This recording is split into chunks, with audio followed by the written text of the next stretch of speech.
তাহলে এখন কি করবেন? সামনেই শিকদারের এলাকা, তেলের পাম্পে যাওয়া যাবে না কারণ সব জায়গায় ওর পোলাপাইন আছে, আর আমরা শিকদারের এলাকা দিয়ে হেঁটেও যাইতে পারবো না।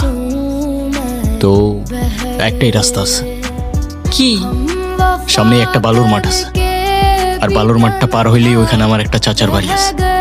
চাচা খোদার বান্দা, এই মুহূর্তে যদি আমাদের কেউ আশ্রয় দিতে পারে সেটা একমাত্র চাচা।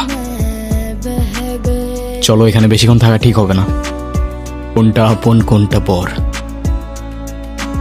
এই দুনিয়াতে কিচ্ছু বোঝা যায়। চাচার সাথে আমার রক্তের কোনো সম্পর্ক নাই, কিন্তু আমি ছোটবেলায় যতবার লালকুঠি থেকে পালাইতাম চাচার কাছে গিয়ে লুকায় থাকতাম। মনে হইতো চাচা ছাড়া লালকুঠি থেকে আমারে বাঁচানোর মতো আর কেউ নাই। মালা যাইবো লালকুঠিতে আর তুই যাবি এই